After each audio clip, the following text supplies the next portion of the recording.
Hello, my name is enriched, and I'm a doctoral coordinator lab at the University of California, Irvine, in the Department of Neurobiology Behavior. And I'm Pablo here. Today, Dr. Helguera will be showing you a fast, efficient, and reliable protocol for the routine cryopreservation of cortical tissue loss for the subsequent generation of high-quality primary neuronal cultures. So let's get started. Cleaned and chopped tissue is loaded into cryovials containing a 10% DMSO freezing medium. Cryovials are loaded into a freezing container and placed at -80 degrees Celsius for at least 4 hours. Frozen cryovials are then placed in liquid nitrogen for long-term storage. For culturing, a cryovial is melted in a warm water bath and rinsed with warm HBSS to remove the remaining DMSO. Fresh HBSS is added along with trypsin and DNase for dissociation, after which DMEM with 10% EBS is added to stop dissociative enzymatic activity. Cells are spun down and the pellet resuspended in fresh DMEM plus 10% EBS and plated on pre-coated polylysine dishes. After 24 hours, DMEM is changed to a supplemented neurobasal medium and grown for 10 days. This protocol uses a steel razor blade for chopping cortical tissue. Before use, the razor must be sterilized in 70% ethanol for at least 2 hours. 1x Hanks buffered salt solution, HBSS, is created by diluting a 10x stock solution in sterilized water. The 1x HBSS is then either kept on ice or at 4 degrees Celsius until tissue processing. Dimethyl sulfoxide, or DMSO, is used as a cryoprotectant in the freezing media. This protocol uses a 10% volume-in-volume dilution of DMSO in 1x HBSS. DMSO should mix completely before storing at 4 degrees Celsius. A Nalgene freezing container is used to control the rate of freezing for the samples. The freezing container is loaded with 2.5 milliliter cryovials that have been labeled beforehand. It's also a good idea to label the freezing containers themselves if you have more than one, and note the corresponding container on the vial. The previously chilled 10% DMSO freezing media, as well as the freezing container, are brought into a sterile biological safety cabinet. Here, 1 milliliter of freezing media is slowly added to each of the cryovials. After making sure the caps are secure, place the freezing container with the vials at 4 degrees Celsius for at least 2 hours.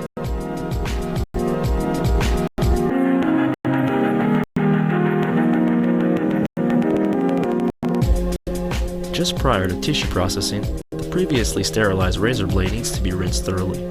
3 3-minute washes using sterilized water should be sufficient for removing any remaining ethanol.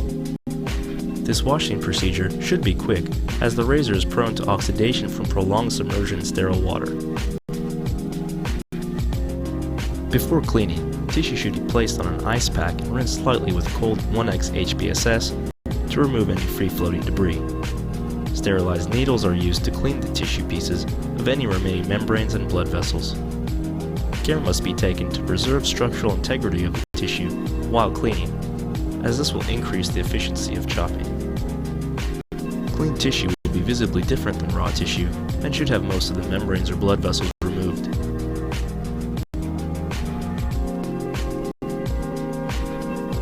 Once tissue has been cleaned and rinsed, chopping can begin.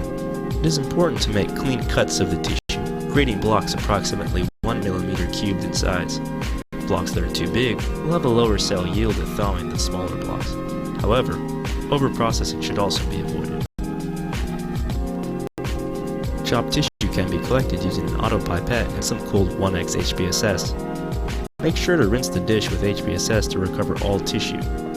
Collected tissue is then added to a large volume of 1x HBSS and allowed to fall to the bottom, creating a loosely packed pellet.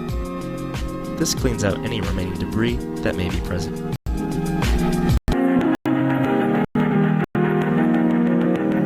As the tissue is settling in the HBSS, retrieve the previously chilled freezing container and cryovials. Before allocating tissue, make sure to uncap all the vials to hasten the process of filling. Tissue exposure to DMSO at room temperature should be limited to no more than 10 minutes.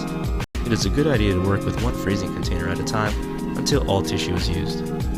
Begin to aspirate the supernatant of the loose tissue pellet, going as close to the pellet as possible without disturbing it. Then, fit a 200 microliter wide orifice tip to a pipette. Do not use a smaller tip orifice, as it will compromise the structure of the blocks. Going to the bottom of the tissue block pellet, collect 200 microliters of tissue.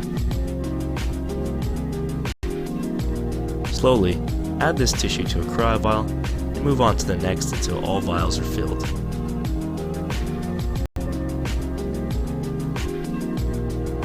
Minding the 10-minute rule, quickly place the freezing container in cryovials in a negative 80 degrees Celsius freezer for at least 4 hours, or overnight if time is limited.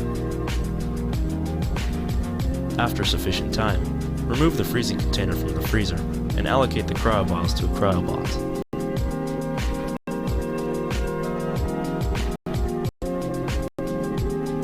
As quickly as possible, place the cryobox in a liquid nitrogen box rack for long-term storage.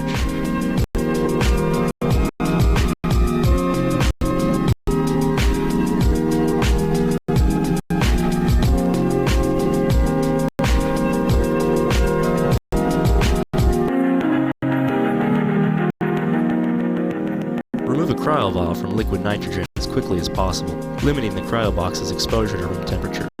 Rapidly melt the sample by submerging it in a 37 degrees Celsius water bath, always keeping the cap above water. Check frequently and keep thawing until a small ice pellet is observed. Before bringing it in the safety cabinet, sterilize the cryovial with 70% ethanol. Proceed to add the thawed tissue to a large volume of warm 1x HBSS. If tissue remains on the walls of the cryovial, gently collect it with HBSS. Once all tissue is collected, invert the tube 3 to 4 times and allow the tissue to settle to the bottom. This step ensures sufficient dilution of DMSO. Once the tissue is settled, aspirate as much of the supernatant as possible. Then, add 10 milliliters of warm, fresh 1x HBSS. To this, add 300 microliters of 0.25% trypsin and 50 microliters of DNase.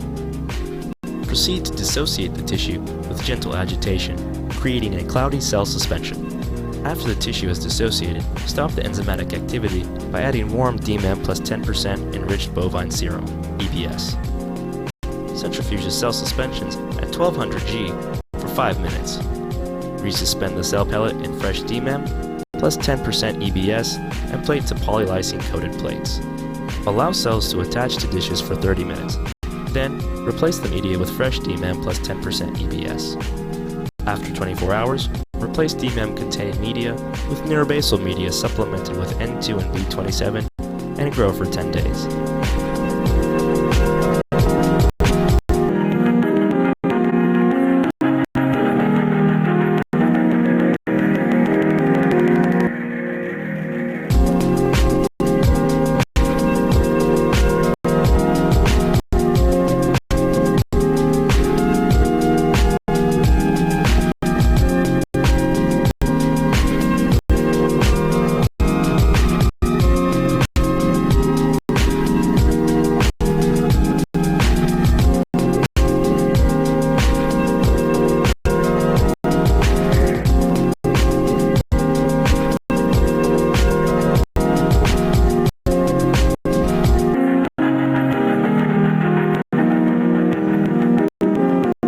We have just detailed a fast, efficient, and reliable protocol for the routine cryopreservation of cortical tissue blocks.